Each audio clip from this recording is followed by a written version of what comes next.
साल 1914। एक छोटा सा आइलैंड जहां ना कोई शहर है ना इंसानों की भीड़, सिर्फ एक लाइट हाउस है और एक रहस्य जो समंदर की गहराइयों में छिपा है। फिल्म शुरू होती है एक शिप को दिखाते हुए जो साउथ अटलांटिक ओशन के रास्ते अपनी मंजिल की तरफ बढ़ रहा है। उस शिप पर एक वेदर ऑफिसर था, डेविड। वो लोग एक ऐसे आइलैंड की तरफ जा रहे थे जो अटलांटिक ओशन के सबसे गहरे हिस्सों में छिपा हुआ था। सरकार ने डेविड को वहां भेजा था ताकि वो उस आइलैंड के बदलते मौसम का ऑब्जर्वेशन कर सके। डेविड को लगभग 1 साल तक वहां रुकना था, डेटा कलेक्ट करने के लिए, मौसम के अजीब बदलावों को समझने के लिए और फिर वापस लौट आना था। कैप्टन अपने शिप पर डेविड को उस आइलैंड तक ले जा रहे थे, साथ में 1 साल का खाना और जरूरत का सारा सामान भी था। लंबे सफर के बाद आखिरकार वो आइलैंड तक पहुंच गए। वो लोग बोट की मदद से आइलैंड पर उतरे, साथ ही अपना जरूरी सामान भी ले आए। आइलैंड पर एक लाइट हाउस था और एक छोटा सा घर जहां डेविड को रहना था, क्योंकि इससे पहले भी एक वेदर ऑफिसर यहां रहता था, लेकिन अब उसकी ड्यूटी का वक्त खत्म हो चुका था। आज से डेविड इस आइलैंड का नया वेदर ऑफिसर बन गया था और पुराना ऑफिसर रॉबर्ट अब कैप्टन एक्सेल के शिप में घर लौटने वाला था। लेकिन उस घर में जाकर वो लोग हैरान रह गए। किसी भी इंसान का नामो निशान नहीं था। रूम के अंदर फर्नीचर बिखरे हुए थे, सब कुछ उल्टा पुल्टा था। शायद लाइट हाउस में कोई हो सकता है। कैप्टन और डेविड बिना वक्त गंवाए लाइट हाउस की तरफ बढ़ते हैं और वहां एक अजीब नजारा देखते हैं। पूरा लाइट हाउस तेज और नुकीले लकड़ों से घिरा हुआ था, जैसे किसी ने जानबूझकर उसे बंद कर दिया हो ताकि कोई भी अंदर ना जा सके। कैप्टन और डेविड ने लाइट हाउस का गेट कई बार नॉक किया, लेकिन कोई रिस्पॉन्स नहीं मिला। आखिर में उन्होंने गेट को जोर से धक्का दिया और अंदर घुस गए। लाइट हाउस के बिल्कुल ऊपर उन्हें एक आदमी मिला जिसका नाम ग्रूनर था। वो लेटा हुआ था। जब उन्होंने ग्रूनर से पुराने वेदर ऑफिसर के बारे में पूछा तो उसने काफी बेपरवाही से जवाब दिया, वो मर गया है, कोई भयानक बीमारी थी उसे। कैप्टन ने जब उससे डेड बॉडी के बारे में पूछा तो उसका जवाब और भी ज्यादा अजीब था, शायद किसी ने मार दिया होगा। ग्रूनर की बातें सुनकर डेविड और कैप्टन दोनों चौंक गए। उन्हें लगा शायद ग्रूनर की मेंटल कंडीशन ठीक नहीं है, लेकिन जब तक पुराने ऑफिसर का पता नहीं मिलता वो लोग कुछ कर भी नहीं सकते। कैप्टन ने डेविड से कहा, अगर तुम अब भी चाहो तो हमारे साथ वापस चल सकते हो। लेकिन डेविड जानता था अगर वो सरकार को इस आइलैंड का एक्यूरेट वेदर रिपोर्ट दे पाया तो उसे काफी पैसे मिल सकते हैं और पैसे की उसे वैसे भी जरूरत थी। इसीलिए उसने तय किया कि वो यहीं रुकेगा। कैप्टन ने उसे एक गन दी प्रोटेक्शन के लिए। शायद ये जगह उतनी सेफ नहीं है जितनी दिखती है। कैप्टन के जाने के बाद डेविड ने घर को थोड़ा सेटल किया, रहने लायक बनाया। रूम के एक ड्रॉर में उसे एक डायरी मिली पुराने ऑफिसर की। उस ऑफिसर ने 1913 में इस आइलैंड पर कदम रखा था। डायरी में आइलैंड के बारे में बहुत कुछ लिखा था, लेकिन सब कुछ साफ नहीं था। कुछ बातें अधूरी थीं। डेविड हर लाइन को ध्यान से पढ़ता गया। डायरी में कुछ अजीब तरह के जानवरों के स्केचेस भी बने थे। डेविड को समझ नहीं आया उसने ऐसी तस्वीरें क्यों बनाई थीं। शायद वो अकेला था और टाइम पास के लिए ऐसा किया होगा। डायरी के एक पेज पर उसकी वाइफ की फोटो भी लगी थी। डेविड वो डायरी पढ़ते पढ़ते थक गया और धीरे धीरे उसकी आंख लग गई। अगली सुबह डेविड ने अपना काम शुरू कर दिया, लेकिन समुद्र के पास पहुंचते ही उसके कदम रुक गए। चट्टानों के बीच कुछ पत्थर अजीब तरीके से सजाए गए थे और उनके बीच कुछ सी शेल्स भी रखे थे, अजीब पैटर्न में। डेविड ने सोचा शायद ये सब ग्रूनर ने किया हो। ये सोचकर वो दोबारा अपने काम में लग गया। मौसम का डेटा कलेक्ट करना, वही काम जिसके लिए वो यहाँ आया था। काम के दौरान जब उसने बाइनोक्यूलर से लाइट हाउस की तरफ देखा तो उसे ग्रूनर के साथ एक और इंसान दिखा, लेकिन फिर उसने सोचा शायद उसका वहम हो। रात हो चुकी थी और डेविड अपने काम में बिजी था। तभी दरवाजे पर नॉक हुआ। उसने सोचा शायद ये ग्रूनर है। डेविड ने उसका नाम पुकारा, लेकिन कोई जवाब नहीं मिला। हाथ में लैंप लेकर जैसे ही डेविड आगे बढ़ा, उसके कानों में कुछ अजीब सी आवाजें गूंजने लगीं और फिर उसने देखा गेट के नीचे से किसी अजीबोगरीब प्राणी का हाथ अंदर आने की कोशिश कर रहा था। वो हाथ इंसानी नहीं था। डेविड का दिल दहशत से भर गया। वो तुरंत बेसमेंट की तरफ भागा और वहां जाकर छुप गया। कुछ ही देर में वो रहस्यमयी क्रीचर घर के अंदर घुस चुकी थी। वो छुप छुप के डेविड को ढूंढ रही थी। बेसमेंट की एक छोटी सी क्रैक से उस क्रीचर की भयानक आंखें डेविड को घूरने लगीं। डेविड ने एक छुरी उठाई और जैसे ही वो आंखें उस क्रैक के सामने आईं, उसने पूरी ताकत से छुरी घुसा दी। वो क्रीचर चीख के भाग गई, लेकिन वो कभी भी वापस आ सकती थी। डेविड ने बेसमेंट का गेट मजबूती से बंद किया, रस्सी से कस के बांधा और पूरी रात वहीं जागकर बिताई, दहशत के साए में। अगली सुबह जब डेविड घर से बाहर गया तो उसने रेत पर कुछ निशान देखे, पैरों के निशान, पर इंसान जैसे नहीं थे। बिल्कुल साफ था ये किसी इंसान का काम नहीं था। वो निशान सीधे समुंदर की तरफ जाकर खत्म हो गए थे। अब डेविड को सब समझ आ गया था क्यों ग्रूनर ने लाइट हाउस के चारों ओर नुकीले लकड़े लगाए थे, शायद उसी अजीब क्रीचर के लिए। और अब डेविड जान गया ये घर उसके लिए बिल्कुल भी सेफ नहीं है। शायद वो क्रीचर आज रात फिर से लौट कर आएगा। डर के मारे डेविड लाइट हाउस की तरफ दौड़ता है। ग्रूनर को चिल्लाकर कहता है, गेट खोलो, मुझे अंदर आना है। लेकिन ग्रूनर उसे अंदर नहीं आने देता और कहता है, तुझे तो उस शिप के साथ लौट जाना चाहिए था। डेविड निराश होकर वापस लौटता है, लेकिन अब उसे अपना घर सुरक्षित बनाना होगा। उसने घर की हर एक विंडो को लकड़ी से बंद कर दिया, हर तरफ नुकीले लकड़ों से घेरा बनाया और गेट के बाहर पुराने कागज और किताबें रखी। फिर उन पे तेल छिड़क दिया ताकि अगर वो क्रीचर वापस आए तो उसे आग से डरा के भगाया जा सके। लेकिन एक बात थी जो डेविड अब तक नहीं जानता था, और ये बात उसे आज रात पता चलने वाली थी। किस्मत से उसे घर के अंदर एक पुराना बॉक्स मिला। उस बॉक्स में एक गन थी और बहुत सारी बुलेट्स। ये देखकर उसे थोड़ी हिम्मत मिली, लेकिन डर अब भी जिंदा था। जैसे जैसे सूरज ढलने लगा, रात का अंधेरा हर तरफ छा गया। डेविड गन हाथ में लिए घर के एक कोने में चुपचाप बैठा था। उसकी सांसें तेज थीं। तभी एक अजीब आवाज सुनाई दी, और जब डेविड ने खिड़की की तरफ कदम बढ़ाया तो जैसे उसके पैरों के नीचे से जमीन ही खिसक गई। सिर्फ एक नहीं, पानी में से कई सारी वही अजीबो-गरीब क्रीचर्स उठती हुई नजर आईं, और सब उसके घर की तरफ बढ़ रही थीं। कुछ ही देर में वो गेट को तोड़ने की कोशिश करने लगे। डेविड ने तुरंत गोलियां चलानी शुरू की। कुछ क्रीचर्स गिर गए, लेकिन बाकी और भी ज्यादा हिंसक हो गए। वो अब घर के अंदर घुसने की कोशिश कर रहे थे। जैसे जैसे उनकी तादाद बढ़ने लगी, डेविड ने बिना वक्त गंवाए गेट के बाहर रखे कागजों और पुरानी किताबों को आग लगा दी। आग देखकर वो क्रीचर्स डर के मारे वापस समुद्र में लौट गए। लेकिन अब वही आग डेविड के घर तक पहुंच चुकी थी। घर में आग लग चुकी थी, और क्योंकि पूरा घर लकड़ी का बना था, आग बिजली की तरह फैल गई। डेविड ने तुरंत एक चादर में लपेटकर खुद को बचाया, गेट तोड़कर बाहर निकला और लाइट हाउस के पास एक बड़े पत्थर के पीछे छुप गया। उसका दायां हाथ बुरी तरह जल चुका था। किस्मत से उसी वक्त बारिश शुरू हो गई। आग धीरे धीरे बुझने लगी, लेकिन पूरी रात की बारिश के बाद भी सुबह तक डेविड अपना घर नहीं बचा पाया। पूरा घर जलकर लगभग राख हो चुका था। अब अगर डेविड को जिंदा रहना है तो उसे लाइट हाउस में पनाह लेनी होगी। उसने अपनी राइफल उठाई और लाइट हाउस के पास के पत्थरों के बीच छुप गया। जब ग्रूनर पानी भरने के लिए लाइट हाउस से बाहर निकला तो डेविड उसके पीछे पीछे चल दिया। इरादा था उसे गन पॉइंट पर ले जाकर लाइट हाउस के अंदर घुसने का, लेकिन अचानक जब ग्रूनर ने उस पर गन तानी, तभी एक अजीब सा क्रीचर जो ग्रूनर के पास ही था उस पर हमला कर दिया। वो क्रीचर ग्रूनर का रक्षक था। ग्रूनर ने तुरंत डेविड को रोका और कहा, ये मेरा पालतू है। डेविड ने गोली नहीं चलाई, लेकिन एक शर्त रखी, अगर जिंदा रहना है तो लाइट हाउस में रहने दिया जाए। उसके पास 1 साल के लिए काफी गन पाउडर था और इतना खाना भी था कि दोनों बच सके। ग्रूनर कुछ देर चुप रहा, फिर धीरे से हाँ कर दी। शाम होने से पहले दोनों बचा हुआ खाना लेकर लाइट हाउस लौट आए। अगली सुबह वो क्रीचर चुपचाप डेविड का हाथ चाट रहा था, जबकि डेविड गहरी नींद में था, और कुछ ही देर में उसका हाथ काफी हद तक ठीक हो गया। ये सब डेविड के लिए एक शौक था, लेकिन जो आंखों के सामने हो रहा था उस पर यकीन करना मुश्किल था। लाइट हाउस के टॉप पर डेविड ने देखा ग्रूनर उन बुलेट्स को काउंट कर रहा था जो उन्हें गन से मिली थी, और वो क्रीचर अपने तरीके से ग्रूनर की मदद भी कर रहा था। इसका मतलब ये था कि ये जानवर वायलेंट नहीं है। डेविड अब ग्रूनर से उसके बारे में और जानना चाहता था, और फिर ये सब दुनिया के सामने लाना चाहता था, क्योंकि ये किसी मिरेकल से कम नहीं था। एक अजीब सी फीमेल क्रीचर समंदर के गहरे अंधेरों से उनके सामने थी। अगर इस क्रीचर का सच दुनिया के सामने आता तो डेविड और ग्रूनर दोनों दुनिया भर में मशहूर हो जाते। लेकिन ग्रूनर को ये सब नहीं चाहिए। वो इस आइलैंड से कहीं नहीं जाना चाहता। ग्रूनर के पास कोई अपना नहीं था। उसके हिसाब से सोसाइटी में कोई भी अकेला नहीं रह सकता। हर किसी को किसी न किसी का गुलाम या नौकर बन के रहना पड़ता है। इसीलिए उसके लिए ये आइलैंड परफेक्ट था। ये जगह जहां वो अपने आप को एक किंग समझता था, अपनी मर्जी का मालिक। इसी वजह से उसने आइलैंड के कई हिस्सों में लिख दिया था, ग्रूनर इज किंग। लेकिन वो अजीब सी फीमेल क्रीचर उसकी पालतू कैसे बन गई? असल में एक बार ग्रूनर ने उसकी जान बचाई थी। वो गलती से अपने फिशिंग नेट में फंस गई थी। तब वो क्रीचर छोटी थी और उस दिन के बाद से ग्रूनर के साथ ही रह गई। उसकी हर बात माननी शुरू कर दी। लेकिन ग्रूनर एक गुस्से वाला इंसान था और उसने कभी भी उस क्रीचर के साथ इंसानियत से बिहेव नहीं किया। उसके साथ रेगुलर फिजिकल रिलेशन रखता था। एक बार उस क्रीचर ने ग्रूनर पर हमला भी किया और उसके बदले में ग्रूनर ने उसे सजा दी, एक ऐसी सजा जिसके बाद वो क्रीचर अपने आप को ग्रूनर की नौकरानी समझने लगी। शायद इसी वजह से हर रात वो क्रीचर्स समंदर से बाहर आते हैं उसे वापस ले जाने के लिए। लेकिन वो क्रीचर्स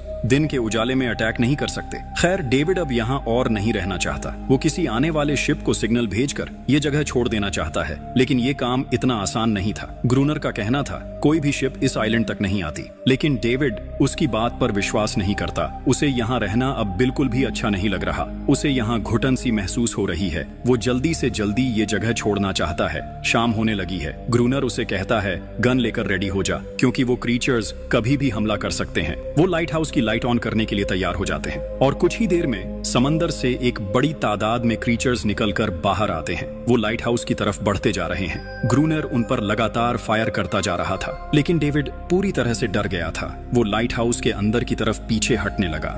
ग्रूनर के बार बार कहने के बाद भी वो बस एक कोने में चुपचाप बैठा रहा और कुछ ही देर में डेविड बेहोश हो गया। ग्रूनर अकेला उन क्रीचर्स से लड़ता रहा। अगली सुबह ग्रूनर ने गुस्से में उसे उठाया और कहा, अगर तुझे लाइट हाउस में रहना है तो मेरी हर बात माननी पड़ेगी। रोजाना पानी भर के लाना, लाइट हाउस के छोटे बड़े काम करना और रात को उसके साथ गार्ड ड्यूटी भी देना। चाहे डेविड चाहे या ना चाहे, ये सब करना उसके लिए मजबूरी बन गई थी। जिंदा रहने के लिए उसे लाइट हाउस में रहना ही पड़ेगा। डेविड अब ग्रूनर के सारे काम करने को तैयार था, लेकिन एक चीज थी जो उसे कभी पसंद नहीं आई। रोज रोज उस फीमेल क्रीचर को अलग अलग तरीकों से फिजिकली टॉर्चर करना। लेकिन जो इंसान सालों से इस सुनसान आइलैंड पे अकेला रह रहा हो, उसका मेंटल स्टेट थोड़ा बिगड़ना बनता है। डेविड भी कुछ ऐसा ही सोचता है। शायद ग्रूनर का दिमाग अब ठीक नहीं है, लेकिन फिर भी उसकी बात माननी पड़ती है। रात होती है, दोनों फिर से गार्ड ड्यूटी के लिए तैयार हो जाते हैं और एक बार फिर वो क्रीचर्स समंदर से निकलकर बाहर आते हैं। लेकिन आज डेविड को डर नहीं लग रहा। उसने फायर किया,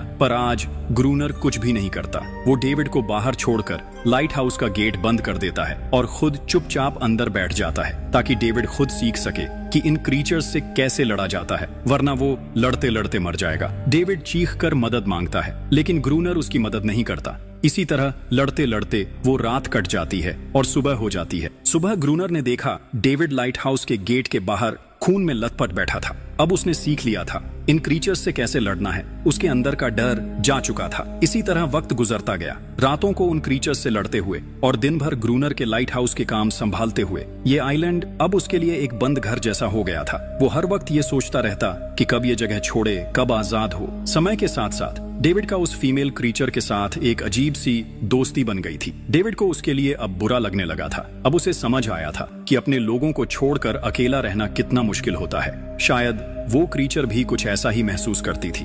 डेविड ने उस क्रीचर को एक नाम भी दिया, एनेरियस। और फिर एक दिन उन्होंने देखा कि उन क्रीचर्स के अटैक्स धीरे धीरे कम हो रहे हैं। डेविड सोचता है शायद सर्दियों में वो कहीं और चले जाते हैं, जैसे वेल्स करती हैं, या फिर शायद उन्हें समझ आ गया था इन दोनों से लड़कर कुछ नहीं मिलेगा। लेकिन ग्रूनर ने उसे साफ कह दिया, बिल्कुल नहीं, वो फिर से अटैक करेंगे। अब वो खुद को रिप्रोड्यूस कर रहे हैं, उनकी तादाद बढ़ती जा रही है। कुछ और दिन ऐसे ही गुजर गए। एक रात डिनर के बाद ग्रूनर और डेविड ने वक्त काटने के लिए चेस खेलना शुरू किया, लेकिन यहीं पे ग्रूनर से एक बड़ी गलती हो गई। वो दोनों खेल में इतने उलझ गए कि लाइट हाउस की लाइट्स ऑन करना ही भूल गए और अंधेरे का फायदा उठाकर क्रीचर्स ने उन पे अटैक कर दिया। डेविड ने देखा वो क्रीचर्स अब ब्रीड कर चुके हैं। उनकी तादाद इतनी ज्यादा थी कि दो लोग मिलकर भी ज्यादा देर तक नहीं लड़ सकते थे। गन्स के बुलेट्स भी ऑलमोस्ट खत्म हो चुके थे। किसी तरह बचते बचाते वो लाइट हाउस के टॉप तक पहुंच गए, लेकिन इस बीच ग्रूनर के पैर में गहरी चोट लग गई। वो क्रीचर्स लाइट हाउस में घुसने की कोशिश कर रहे हैं और डेविड और ग्रूनर को कहीं से भी बचने का रास्ता नजर नहीं आ रहा। उन्होंने हार मान ली, लेकिन खुशकिस्मती से सुबह हो गई थी। जैसे ही सूरज धीरे धीरे उभरता है, वो क्रीचर्स लाइट हाउस छोड़ के समुद्र में वापस चले जाते हैं। अनारियस ग्रूनर के जख्म को ठीक करने की कोशिश करती है, लेकिन अब तक डेविड को समझ आ चुका था कि वो इन क्रीचर्स के साथ ये लड़ाई जीत नहीं सकते। बुलेट्स भी अब खत्म होने के करीब हैं। उनके पास खाना भी इतना नहीं है कि ये ज्यादा देर तक चल सके। अगले दिन खुशकिस्मती से जब डेविड लाइट हाउस के बाहर इधर उधर घूम रहा था, अंदर से फ्लेयर गन लाया और जहाज को सिग्नल देने गया, लेकिन ग्रूनर ने उसे रोक दिया क्योंकि वो नहीं चाहता कि डेविड यहाँ से जाए। उसी वक्त अनारियस ने ग्रूनर पे हमला कर दिया। वो डेविड को ग्रूनर से बचाना चाहती थी। ग्रूनर किसी को भी ये आइलैंड छोड़ने नहीं देना चाहता। ये आइलैंड उसकी अपनी दुनिया है, जहाँ वो एक किंग की तरह रहता है, एक सर्वेंट है जो उसकी हर बात मानती है। वो इस जिंदगी को छोड़कर शहर वापस नहीं जाना चाहता और वो डेविड को भी जाने नहीं देना चाहता। इतने टाइम से अकेला रहने के बाद अब उसके पास कोई था जिससे वो बात कर सकता था। धीरे धीरे वो शिप डेविड की आंखों के सामने समुद्र में गायब हो गई। अब उसके पास कुछ भी करने को नहीं था। ऐसे ही कुछ और दिन बीत गए। ग्रूनर, डेविड और अनारियस दोनों के साथ अब भी बुरा बर्ताव कर रहा था, लेकिन अनारियस को वो खास तौर पे मारता था, जो डेविड को बिल्कुल पसंद नहीं था। एक दिन डेविड ने अनारियस को एक छोटी टॉय बोट गिफ्ट में दी, जो उसने वेल की हड्डियों से बनाई थी। शायद इससे अनारियस का मन थोड़ा हल्का हो जाए। लेकिन जब अनारियस ने उस बोट को देखा तो वो डेविड को आइलैंड के एक ऐसे कोने में ले गई जहां वाकई एक असली बोट रखी थी। जब डेविड ने उस बोट के बारे में ग्रूनर से पूछा तो उसने कहा, हाँ, उसे ऑलरेडी पता था कि आइलैंड के उस हिस्से में एक बोट है। कुछ महीने पहले एक आर्म्स स्मगलिंग शिप जो बहुत सारा गोला बारूद ले जा रही थी, समुंदर में आई तूफान की वजह से इसी आइलैंड के पास डूब गई थी। कुछ लोग इस आइलैंड तक बोट के थ्रू जिंदा पहुंच गए थे, लेकिन सुबह होने से पहले उनमें से कोई भी जिंदा नहीं बचा। सभी उस क्रीचर का शिकार बन गए। ये सब सुनते ही डेविड के दिमाग में एक प्लान आया। उनके पास एक डाइविंग सूट जैसा कुछ था। अगर उनमें से कोई उस सूट को पहनकर समुंदर के उस हिस्से में डाइव करे तो हो सकता है उन्हें कोई बुलेट्स या डायनामाइट मिल जाए, जिससे उन मॉन्स्टर्स से लड़ना आसान हो जाए। लेकिन ग्रूनर ने इस बात से सीधा मना कर दिया। वो उस समुंदर के पास भी नहीं जाना चाहता था, पर डेविड अपनी जान के खतरे पर भी ये काम करने को तैयार था। कुछ और दिन इसी तरह गुजर गए। डेविड और एनारियस के बीच एक गहरा कनेक्शन बनने लगा। डेविड उसे पसंद करने लगा था। ये सब ग्रूनर ने चुपके से देख लिया और उसी वक्त पहली बार उसके मन में ये ख्याल आया, शायद उसे डेविड की मदद करनी चाहिए। लेकिन ग्रूनर का असली इरादा कुछ और ही था। वो चाहता था कि डेविड उसकी मदद से समुंदर के नीचे रखे डायनामाइट के बॉक्सेस वापस सरफेस तक ले आए और उसके बाद उसे वही समुंदर में अकेला छोड़ दे, ताकि वो क्रीचर्स उसे मार दें। इस तरह डायनामाइट भी उसके पास आ जाएगा और एनेरियस फिर से उसकी गुलाम बनकर रह जाएगी। दोनों उस जगह पहुंच गए। डेविड ने डाइविंग सूट पहना और समुंदर के नीचे उतर गया। शिप पूरी तरह तबाह हो चुकी थी, लेकिन किस्मत अच्छी थी, उन्हें कुछ डायनामाइट के बॉक्सेस मिल गए। तभी अचानक सामने आ गए वो क्रीचर। डेविड घबरा गया और गिर पड़ा। आयरन डाइविंग सूट इतना भारी था कि वो हिल भी नहीं पा रहा था। वो ग्रूनर को ऊपर सिग्नल भी नहीं भेज पाया। ग्रूनर को लगा कि शायद वो क्रीचर्स डेविड को मार चुके हैं, लेकिन असल में वहाँ सिर्फ 2 छोटे बच्चे थे। डेविड ने पानी के नीचे प्रेशर बनाया और अपना डाइविंग सूट वहीं छोड़ दिया। वो सरफेस तक खुद तैर कर आ गया। उन्हें वहाँ कुछ पुरानी बॉक्सेस मिले जिनमें डायनामाइट थे। उन्होंने लाइट हाउस के आसपास 2 लेयर्स में डायनामाइट बिछा दिया, ताकि जब अगला हमला हो तो वो मॉन्स्टर्स को एक ही बार में खत्म कर सकें। कुछ महीने बीत गए और बर्फ गिरने लगी, लेकिन एक बार फिर वो क्रीचर्स गायब हो गए। अटैक बंद हो चुके थे। अब उनका मेन काम था लाइट हाउस चलाना और हमेशा की तरह पहरा देना। ग्रूनर का सब्र अब टूट चुका था। शायद एनेरियस ने उन मॉन्स्टर्स को डायनामाइट वाले प्लान के बारे में बता दिया था, इसीलिए अब वो अटैक नहीं कर रहे थे। ग्रूनर गुस्से से पागल हो गया और एनेरियस को पीटना शुरू कर दिया, लेकिन डेविड ने उसे रोक लिया। आखिर में दोनों ने मिलकर एक नया प्लान बनाया, लाइट हाउस का मेन गेट खुला छोड़ने का, ताकि जैसे ही वो क्रीचर्स पास आए डायनामाइट से उड़ा दिए जाएं। कुछ ही देर में वो क्रीचर्स समुंदर से बाहर निकलने लगे। वो सीधे मेन गेट की तरफ बढ़े और अंदर घुसते ही डेविड पर हमला कर दिया। डेविड भी हिम्मत दिखाता है और उन मॉन्स्टर्स से टकराता है। जैसे ही वो क्रीचर्स लाइट हाउस के पास पहुंचते हैं, ग्रूनर डायनामाइट का लीवर दबा देता है, लेकिन ब्लास्ट नहीं होता। डेविड ने उसका कनेक्शन खोल दिया था। वो उसे दोबारा जोड़ना भूल गया था। डेविड तुरंत ऊपर भागता है और डायनामाइट का वायर जोड़ना शुरू करता है। तब तक वो क्रीचर्स लाइट हाउस पर चढ़ने की कोशिश कर रहे होते हैं, जिन्हें सिर्फ ग्रूनर रोकने की कोशिश कर रहा होता है, अकेला। जैसे ही कनेक्शन पूरा होता है,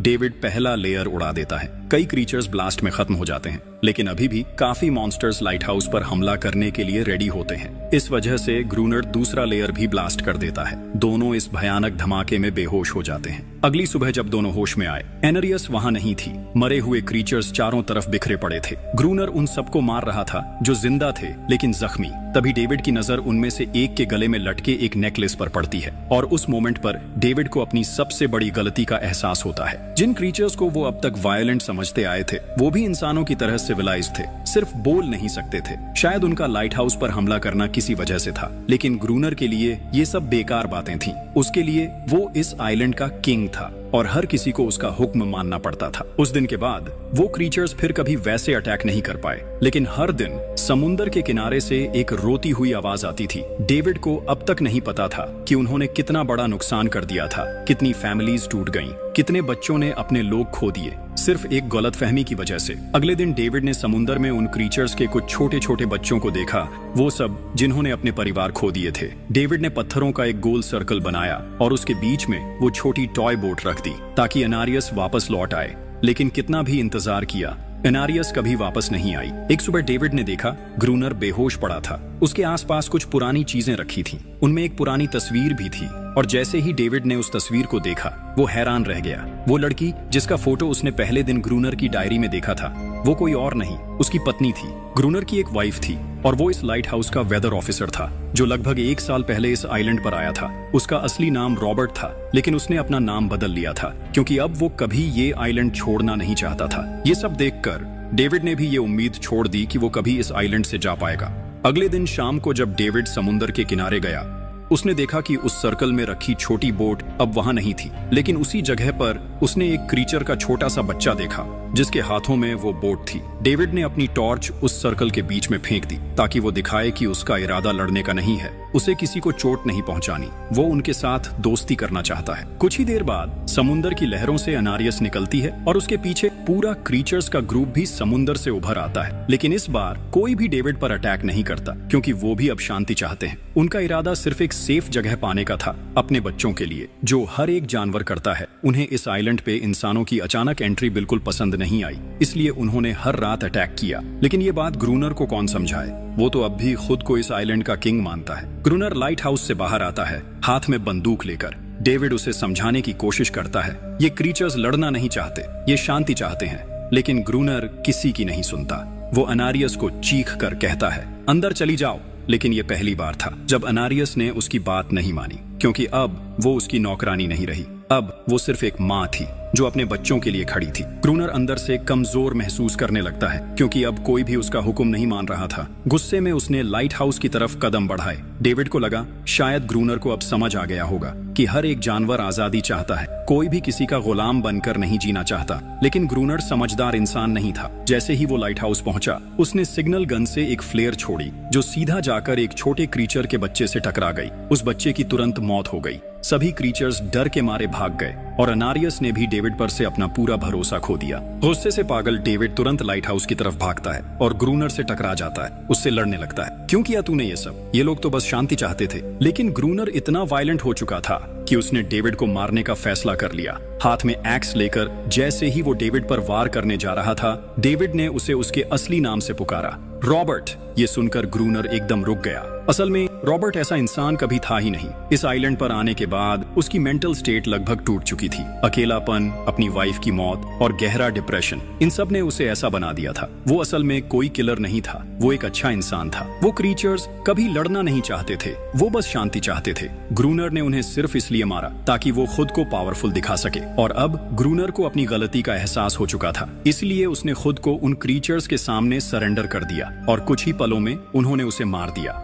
डेविड लाइट हाउस के अंदर खुद को लॉक कर लेता है। वक्त ऐसे ही बीतता चला जाता है और 1 साल बाद आइलैंड पर एक गवर्नमेंट ऑफिसर आता है, साथ में एक नया वेदर ऑफिसर भी होता है। डेविड को वहां से ले जाया गया और अब नए गवर्नमेंट ऑफिसर ने इस आइलैंड पर वेदर मॉनिटर करना शुरू किया। लेकिन उस ऑफिसर को लगा कि डेविड ही ग्रूनर है और डेविड ने भी उनकी इस गलतफहमी को ठीक नहीं किया। वो चुपचाप बैल्कनी पर गया और खड़ा हो गया बिना कुछ कहे, क्योंकि अब वो भी इस आइलैंड को छोड़ना नहीं चाहता था, बिल्कुल ग्रूनर की तरह। इसी दौरान अनारियस भी अपने परिवार के साथ खुश थी। अब उन्हें किसी ग्रूनर जैसे आदमी का डर नहीं था। अब वो आइलैंड पर भी और समुंदर में भी आजादी से जी सकते थे।